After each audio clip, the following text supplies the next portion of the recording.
जीवन का सत्य क्या है? आपने कभी सोचा है कि मेरे इस मानवीय जीवन का क्या अस्तित्व है? मेरे लिए इस मानव जीवन जो कि ईश्वर की अनमोल देन है, उसकी क्या महत्वता है? क्या आपने कभी अपने आप को गहराइयों से जानने का, समझने का प्रयास किया है? मानवीय तौर पर कहा जाए तो हम इस जीवन को सिर्फ अपनी जरूरतों को पूरा करते करते ही व्यतीत कर देते हैं।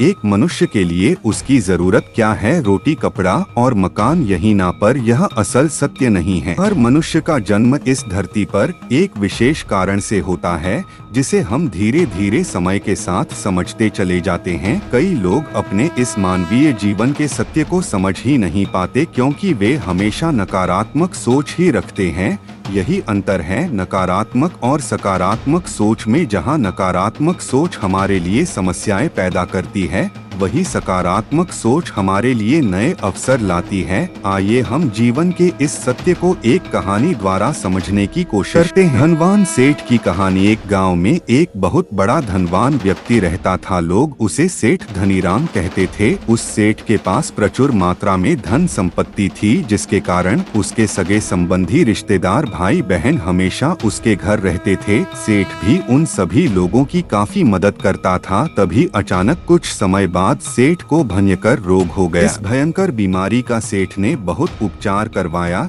लेकिन इसका इलाज नहीं हो सका। आखिरकार सेठ की मृत्यु हो गई। यमदूत उस सेठ को अपने साथ ले जाने के लिए आ गए। जैसे ही यमदूत सेठ को ले जाने लगे, तभी सेठ थोड़ी दूर जाकर यमदूतों से प्रार्थना करने लगे कि मुझे थोड़ा सा समय दे दो, मैं लौटकर तुरंत आता हूँ। दूतों ने उसे अनुमति दे दी। सेठ लौटकर आया, चारों ओर नजरें घुमाई और वापस यमदूतों के पास आकर बोला, शीघ्र चलिए। यमदूत उसे इस प्रकार अपने साथ चलने के लिए तैयार देखकर चकित रह गए और सेठ से इसका कारण पूछे। सेठ ने निराशा भरे स्वरों में कहा, मैंने हेराफेरी करके अपार धन एकत्रित किया था, लोगों को खूब खिलाया पिलाया और उनकी बहुत मदद भी की। सोचा था कि वो मेरा साथ कभी नहीं छोड़ेंगे। अब जब मैं इस दुनिया को सदा के लिए छोड़कर जा रहा हूँ, तो वे सब बदल गए हैं। मेरे लिए दुखी होने के बजाय ये अभी से मेरी संपत्ति को बांटने की योजना बनाने लगे हैं। किसी को मेरे लिए जरा सा भी अफसोस नहीं है। सेठ की बात सुनकर यमदूत बोले, इस संसार में प्राणी अकेला ही आता है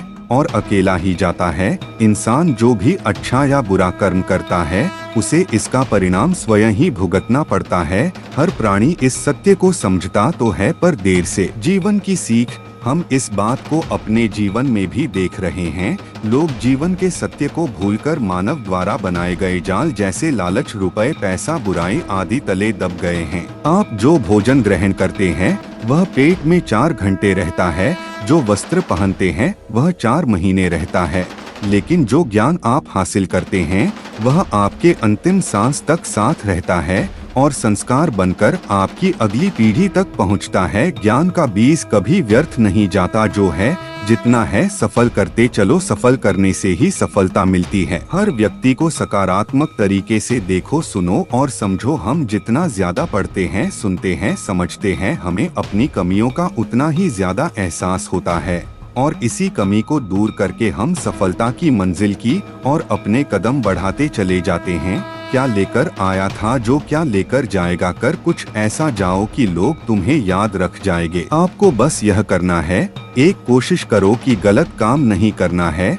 2 किसी चीज को लेकर ज्यादा लालची नहीं होना है। 3 लाइफ को एंजॉय करते रहें और कमेंट में हर हर महादेव जरूर लिखें।